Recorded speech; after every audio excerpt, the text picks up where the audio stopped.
Hoje vamos explorar um tema essencial para quem trabalha com alfabetização, o nível pré-silábico da psicogênese da língua escrita. Esse conceito é fundamental para compreender como as crianças iniciam o processo da escrita e quais são as dificuldades encontradas nessa fase. Vamos analisar as contribuições de Emília Ferreiro e Anna Teberoski e Esther Grossi, além de trazer as perspectivas de Jerome Bruner e Jean Piaget. A psicogênese da língua escrita é uma teoria desenvolvida por Emília Ferreira e Anna Teberoski, que descreve como as crianças aprendem a escrever através de estágios progressivos de desenvolvimento. Esses estágios mostram como elas constroem hipóteses sobre a escrita, até dominarem o sistema alfabético. No Brasil, a educadora Esther Grossi adaptou essa teoria, detalhando ainda mais alguns níveis para se adequar à realidade das escolas brasileiras. Essa adaptação é fundamental, porque o contexto sociocultural influencia diretamente a forma como as crianças interagem com a escrita. Para Ferreira e Teberoski, o nível pré-silábico corresponde à fase inicial do processo de escrita, na qual a criança ainda não compreende que a escrita representa os sons da fala. Dentro desse nível, podem ser identificadas duas fases principais. A primeira delas é a fase da indiferenciação gráfica, caracterizada pelo fato de a criança não reconhecer que as letras têm relação com palavras ou fonemas. Nesse estágio, ela pode produzir traços aleatórios, linhas ou círculos e acreditar que está escrevendo. Outro aspecto relevante dentro dessa fase é o nível icônico, conceito apresentado por Jerome Bruner, no qual a criança acredita que, para escrever o nome de um objeto, basta desenhá-lo.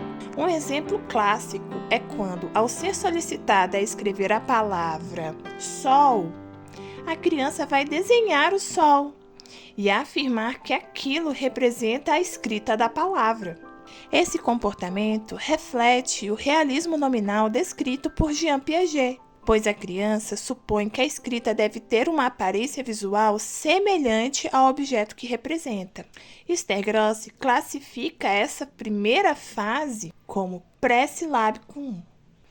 A segunda fase é a da diferenciação gráfica, na qual a criança passa a utilizar formas semelhantes a letras, mas ainda sem compreender que existe uma relação entre essas letras e os sons da fala.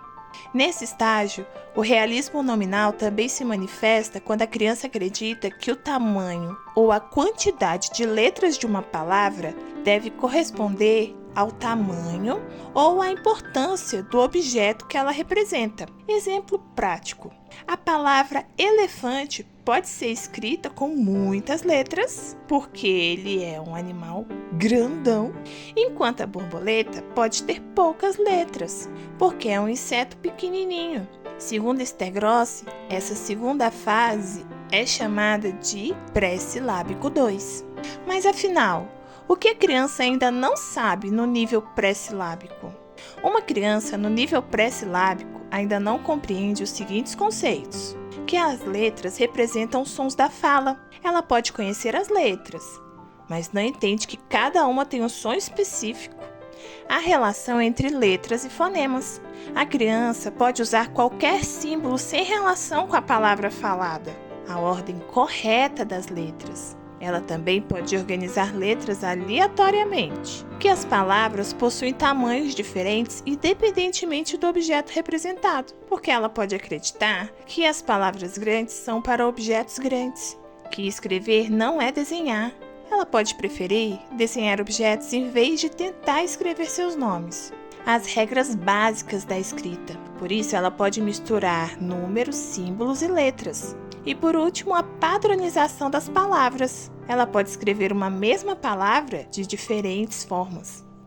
Para que a criança avance para o nível silábico, é essencial que ela entenda que a escrita representa os sons da fala. Mas como fazer isso acontecer? Comece com atividades orais. Utilize histórias, cantigas, brincadeiras e jogos que a criança gosta. No início, retire frases dessas músicas ou histórias e conte oralmente com a criança quantas palavras tem essa frase, levantando um dedo para cada palavra. Escolha substantivos concretos. Peça para a criança criar novas frases oralmente a partir desses substantivos.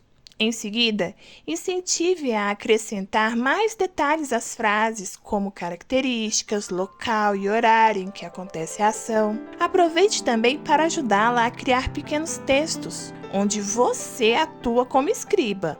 E releia esses textos várias vezes, discutindo como a criança pode melhorá-los. Peça para ela ilustrar a história e use as ilustrações para criar atividades que ajudem a trabalhar as palavras do texto, agora sim com lápis e papel. Trabalhe as sílabas oralmente. A partir de textos, cantigas e jogos, selecione palavras para a criança identificar as sílabas de cada uma delas.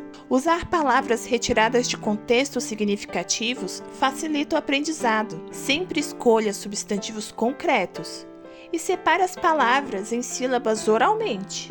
As sílabas são mais fáceis de identificar na fala do que os sons das letras isoladas. Então, estimule a criança a ouvir e identificar as sílabas em palavras de cantigas como o da borboletinha tá na cozinha.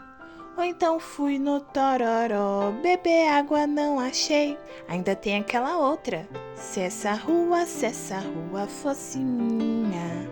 Além de uma outra cantiga muito interessante, que é aquela Escravos de Jó. Esses são exemplos muito bons de cantigas que ajudam bastante a criança a identificar os sons das sílabas durante a fala.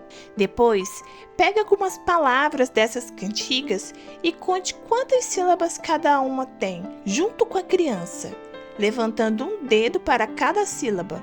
Priorize as atividades orais antes de trabalhar o aspecto escrito. Apresente letras móveis, desmembre as letras em partes e crie um quebra-cabeça de letras para que a criança possa montar.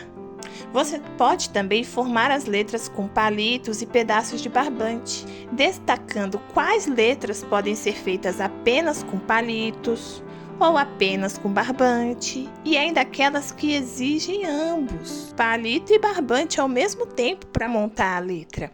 Relacione os sons das letras com palavras significativas para a criança, especialmente aquelas que começam com as letras que ela está aprendendo.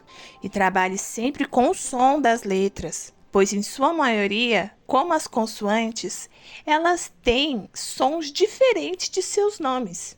Explique que a letra S se chama S, mas o som dela é o S. Assim como um gatinho se chama gato, mas seu som é o miau. E o cachorrinho que se chama cachorro, mas seu som é o au-au. Essas estratégias ajudam a criança a perceber a relação entre a escrita e os sons da fala, facilitando a transição para o próximo nível de aprendizado. Gostou do conteúdo? Curta, compartilhe e se inscreva para mais dicas de alfabetização.